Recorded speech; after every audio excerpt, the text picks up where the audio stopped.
नमस्कार साथियों, मैं आपका दोस्त मोटिवेशनल स्पीकर डॉक्टर उज्जवल पाटनी।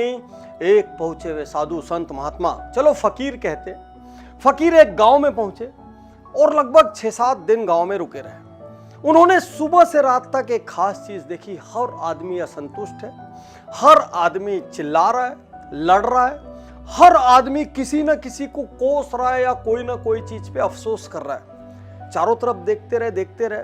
उन्होंने देखा सुबह उसी से शुरू होती है और रात भी लगभग उसी से खत्म होती है। फिर फकीर महात्मा गांव छोड़कर पास एक नदी पर चले गए और वहीं रहने लगे। रोज सुबह उठते, नदी के सामने जाके खूब गालियां मारते, नदी को खूब कोसते, तू रुकती नहीं, तू बहती रहती है, दिस दैट। अब लोग जब आकर देखते, कर क्या रहे महात्मा जी, क्या पगला गए, क्या ये कुछ मेंटली डिस्टर्ब हो गए? लोगों के दिमाग में कई किस्म के विचार आने लगे। 1-2 दिन बाद उन्होंने देखा फकीर उठाकर बड़े बड़े पत्थर, एकदम बड़ी बड़ी चट्टानें नदी में डाल रहे हैं। अब लोगों का दिमाग खराब हुआ, पूरे गांव वाले जमा हुए और फकीर साहब के पास आके हाथ जोड़े, बोले आप ये क्या कर रहे हैं? बोले क्यों? बोले आप रोज इस नदी को गालियां देते, सुबह से शाम इसको पत्थर मारते, आप कर क्या रहे हैं? मैं इस नदी को रुकने बोल रहा हूं। लोगों ने कहा बाबा रुकिए, आपके चिल्लाने से नदी नहीं रुकेगी, आप कितने भी बड़े पत्थर मारे नदी नहीं रुकेगी, इसका काम बहना है। बाबा पीछे के गांव में जाइए, थोड़ा पीछे ही तो जाना पड़ेगा और वहां से इस नदी पर एक पुल बना है, पार कर जाइए। क्या कर क्या रहे हैं आप? बाबा चुपचाप खड़े रहे। लोगों ने कहा बाबा ये देखो नाव पड़ी है, इस नाव पर बैठ जाओ, थोड़ी मेहनत कर लो और नाव से नदी पार कर जाओ। बाबा ने कहा मतलब? बाबा नदी नहीं रुकेगी, आपको नदी पार करने के रास्ते खुद बनाने पड़ेंगे, मेहनत करनी पड़ेगी।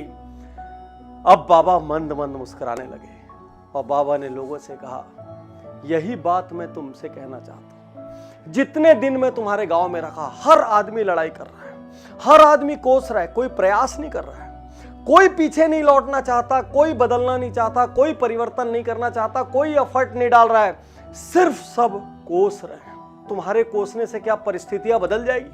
तुम्हारे कोसने से क्या समस्याएं हट जाएगी? तुमको समस्याओं के ऊपर मेहनत करके पुल बनाना पड़ेगा। हो सकता है पीछे लौटना पड़े, लौट के कुछ सीख के आना पड़े और उसके बाद पुल बनाना पड़े। हो सकता है नाव लेके मेहनत करनी पड़े और नदी पार करना पड़े, लेकिन तुम मेहनत करने की बजाय कोस रहे हो। आज 26 जनवरी है, रिपब्लिक डे है। आजादी के लिए हम लोगों ने अपना खून नहीं बहाया। अभी हम झंडे फहराएंगे, सुबह सुबह कुर्ते पैजामे पहनेंगे, तैयार हो जाएंगे, एक दूसरे को बधाई देंगे, हजारों व्हाट्सएप डालेंगे और उसके बाद क्या करेंगे? फिर बैठ के कोसने लग जाएंगे। क्या देश के प्रति हमारी कोई जिम्मेदारी नहीं है? अरे छोड़ो देश को, लेकिन आज आप इतना तो कर सकते हो कि अपने जीवन की जिम्मेदारी लो। इतना तो कर सकते हो कि कुछ ऐसा करो कि आपके माता पिता को, आपके परिवार को, आपके समाज को, आपके शहर को आपके ऊपर गर्व हो। और नहीं तो बैठो और कभी सरकार को कोसो, कभी समाज को कोसो, कभी देश को कोसो, कभी दुनिया को कोसो, कोई नहीं मिले तो भगवान को कोसो।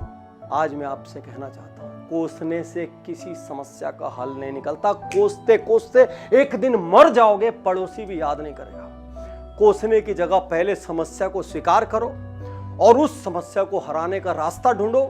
यदि आपके पास रास्ता नहीं तो रास्ता सीखने के लिए बाहर निकलो। सीख तो सकते हो। सालों साल से हर हफ्ते 2 उज्जवल पाटनी शो निकल रहे हैं। क्या सीखा, कितना इंप्लीमेंट किया? अरे डीप लर्निंग चाहिए, डीप स्ट्रेटजी चाहिए, तो अभी 7 मार्च को पर्सनल बिजनेस सक्सेस स्ट्रेटजीज का सुपर अफोर्डेबल प्रोग्राम होने वाला है। चलो वो भी नहीं अटेंड कर सकते तो कोई बुक पढ़ सकते हो, फ्री मोटिवेशनल वीडियोस से सीख सकते हो, अपने आसपास कोई रोल मॉडल होंगे उनसे सीख सकते हो। यदि कहीं भी नहीं सीख सकते तो ठीक है, कोसो और मर जाओ। और नहीं तो उस फकीर की बात ध्यान से सुनो, समस्याएं अपने आप नहीं हारती, हमें समस्याओं को हराना पड़ता है और हराने के लिए हमेशा चॉइस होती है। चुपचाप बैठो, समस्या को देखते रहो या एफर्ट लो और समस्या को हराओ। चुनाव आपका है, जिंदगी कैसे जीना है, डर डर के, सड़ सड़ के या लड़ लड़ के। मैं तैयार हूं, मैं तैयार